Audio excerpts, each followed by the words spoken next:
कृष्णा मित्रों, मैं प्रियंका स्वागत करती हूँ आपका जीवन और आध्यात्म में। मित्रों, आज की कहानी एक पंडित और राजा की है। आइए कहानी को सुनते हैं। एक बार राजा कृष्णदेव राय अपने दरबारियों के साथ चर्चा कर रहे थे। चर्चा करते करते अचानक बहुत चतुराई बात होने लगती है। महाराज कृष्णदेव राय के दरबार में राजगुरु से लेकर कई अन्य दरबारी विशेष सलाहकार से जलते थे। ऐसे में विशेष सलाहकार को नीचा दिखाने के लिए एक मंत्री दरबार में बोल पड़ा कि महाराज, दरबार में एक से बढ़कर एक बुद्धिमान और चतुर लोग मौजूद है। अगर मौका दिया जाए तो हम सभी अपनी चतुराई आपके सामने पेश कर सकते हैं। किंतु कृष्णदेव राय ने हैरत में पड़ते हुए पूछा कि मंत्री जी। इस पर सेनापति बोले, महाराज, मैं आपको बताता हूँ मंत्री जी के मन में क्या बात है। दरअसल इस दरबार में विशेष सलाहकार के अलावा किसी को भी अपनी चतुराई साबित करने का मौका नहीं दिया जाता। हर बार चतुराई का श्रेय ले जाते हैं। तो ऐसे में दरबार के बाकी लोग अपनी योग्यता कैसे सिद्ध कर सकते हैं। महाराज कृष्णदेव राय सेनापति की बात को सुनकर समझ गए कि दरबार के सभी लोग उनके विशेष सलाहकार के विरोध में उतर आए हैं। इसके बाद महाराज कुछ देर तक शांत रहे और मन ही मन विचार करने लगे। तभी महाराज की नज़र भगवान की मूर्ति के सामने जल रही धूप बत्ती पर पड़ी।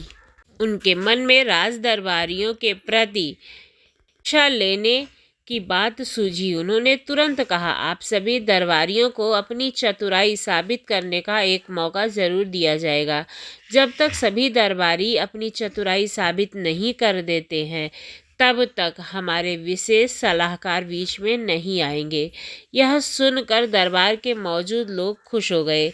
उन्होंने कहा कि ठीक है महाराज, आप बताएं कि हमें क्या करना होगा। राजा कृष्णदेव राय ने धूप बत्ती की तरफ उंगली करते हुए कहा कि मेरे लिए 2 हाथ धुआं लेकर के आओ। जो भी यह काम कर पाएगा उसे मेरे विशेष सलाहकार से अधिक बुद्धिमान समझा जाएगा।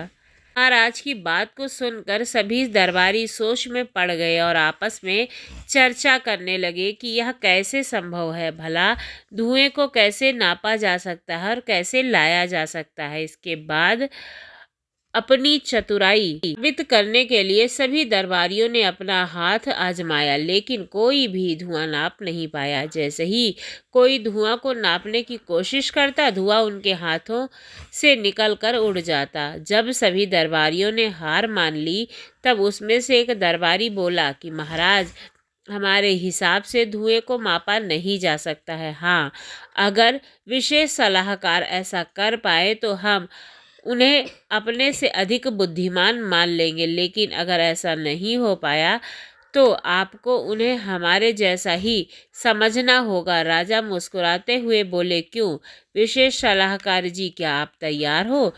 इस पर विशेष सलाहकार जी ने सिर झुकाते हुए कहा कि हाँ महाराज, मैं हमेशा आपके आदेश का पालन करता हूँ।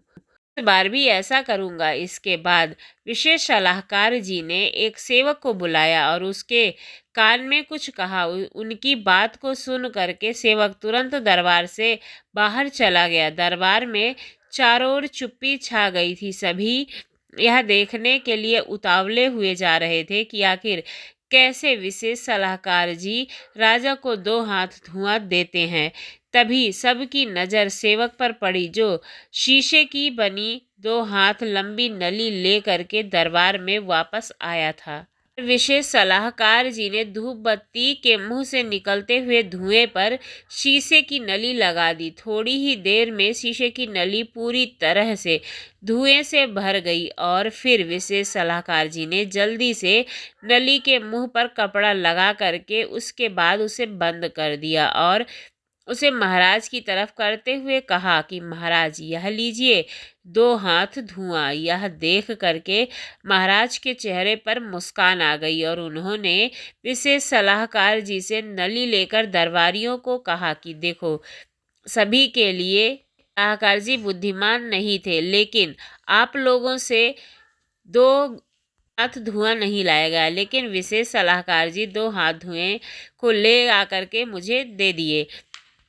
विशेष सलाहकार जी की चतुराई को देखकर सबके सर नीचे झुके हुए थे। वहाँ कुछ दरबारी विशेष सलाहकार जी के पक्ष में भी थे। सबकी आंखों में विशेष सलाहकार जी के लिए सम्मान था। विशेष सलाहकार जी की बुद्धिमानी और चतुराई को देख करके राजा बोले, अब तो आप लोग यह समझ गए ना कि विशेष सलाहकार जी की बराबरी करना संभव नहीं है। इसके जवाब में दरबारी कुछ भी बोल ना सके और उन लोगों में चुपचाप सिर झुका दिया। तो किसी को किसी की बराबरी नहीं करनी चाहिए, हमें बुद्धि का सम्मान करना चाहिए और किसी से जलन रखना हमारे नाकामयाबी की निशानी होती है। हमें अपने काम को अपनी बुद्धि और संयम के साथ हमेशा करना चाहिए।